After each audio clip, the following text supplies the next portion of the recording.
Well,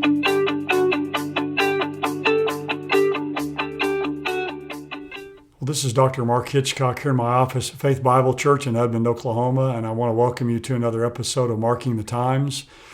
There's a lot happening in our world today, but it seems like everybody's focused on what's happening over in Afghanistan with all the just terrible, harrowing events that have happened here over the last week or so. And last time I talked a little bit about Afghanistan and prophecy, but I want to circle back around to that and kind of have a follow-up to that here in our time together today, because I think it's important for all of us to understand what's happening over there, certainly just from a political perspective, a geopolitical perspective, but also to understand a little bit about how it fits in prophecy. So I want to piggyback a little bit on what I said last time and add in some more detail I think you'll find to be helpful.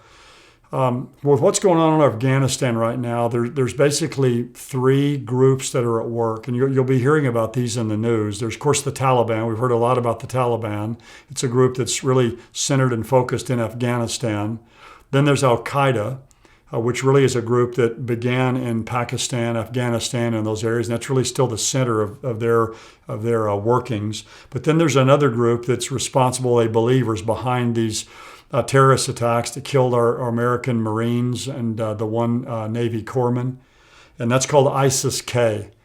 And so these are kind of the three players that are involved there, and really they all have one thing in common. All three are radical Islamic groups. They're all radical jihadist groups, so they all have that in common. But Taliban and Al-Qaeda are really kind of one and the same in some ways. They're allies. They're worlds apart from ISIS. Both the Taliban and Al-Qaeda are really enemies of ISIS, of this ISIS-K.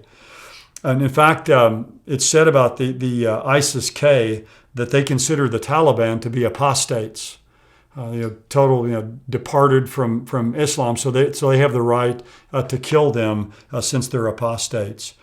But ISIS-K is even more extreme than the Taliban. And of course, that's saying something if we go back and look at what all the Taliban's done.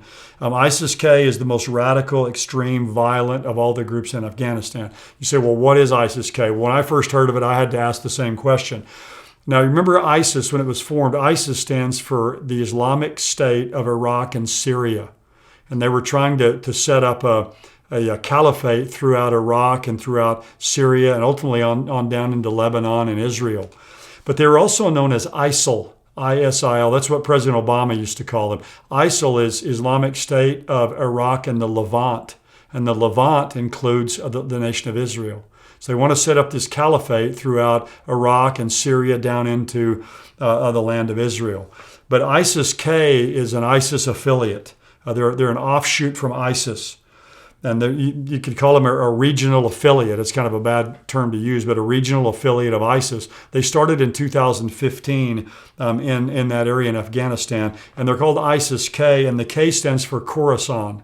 And Khorasan is a large province that includes parts of Afghanistan and Pakistan and even a little bit of India. So that's the group or the area where they're operating. So the Taliban and Al-Qaeda are really allies of one another. There's a whole network over there called the Haqqani Network that really straddles both of these groups. But whenever the jails were emptied over there by the Taliban, whenever they were able to take control, they set free thousands of Al-Qaeda operatives to help them and to assist them. But when you put all this together, whether you get all that information of ISIS-K and the Taliban and Al-Qaeda, get all that straightened out, what we can say today about Afghanistan is it's fallen into the hands of all these radical groups, and it's a terror hotbed. I mean, there's no doubt about that. It's a terrible situation. It's a cradle for terror that's going to be exported all over the world and could be even exported to our country very quickly. But we ask, well, okay, in the aftermath of U.S. withdrawal, what's going to take place over there? Well, nobody really knows. It's going to be Taliban and Al-Qaeda versus ISIS-K. Probably the Taliban and Al-Qaeda will come out predominant. They have a lot more control, a lot more forces. But ISIS-K will be there kind of as a terrorist group really against them. But I mentioned something last time that I want to just come back and reinforce when we look at the Bible. I talked about Ezekiel 38 again, and Ezekiel 38, when you read verses 1 to 6, has 10 proper names. The leader of that invasion is a man named Gog. That word can mean dark or hidden, and so he's going to be a dark figure. And then you have 9 geographical places mentioned. You have Rosh and Meshech and Tubal and Magog and Persia and Libya and a lot of different places that are mentioned. And we said last time that the underbelly of the old Soviet Union, when the Soviet Union fell apart in the early 1990s, the 15 provinces were divided up. So the underbelly of the old Soviet Union is again, I mentioned last time, the stands. It's Turkmenistan, Tajikistan, Kyrgyzstan, Kazakhstan, and Uzbekistan.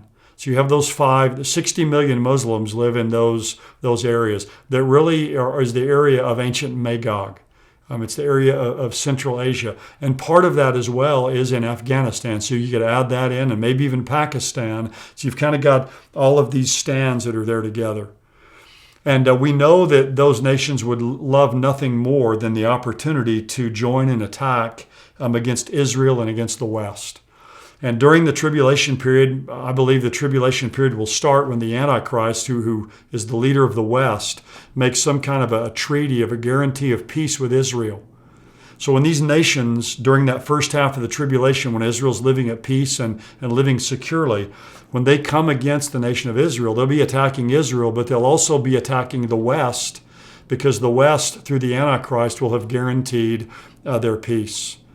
And we know that the Taliban and certainly Al-Qaeda, but primarily ISIS or ISIL, their main objective was this caliphate through Iraq and Syria down into Israel, that they would jump at the chance to join with some Russian Islamic coalition to come in and to attack the nation of Israel. So however the dust settles, or whoever's in charge, it's going to be an Islamic hotbed. It's going to be a hotbed for Islamic jihadism and radical Islam.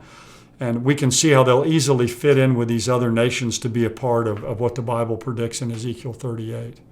So we'll keep watching what's happening there. And I've got a couple of questions some folks have sent in about the growing authoritarianism in our country and with our government, how we respond to that. So we'll pick up there next time.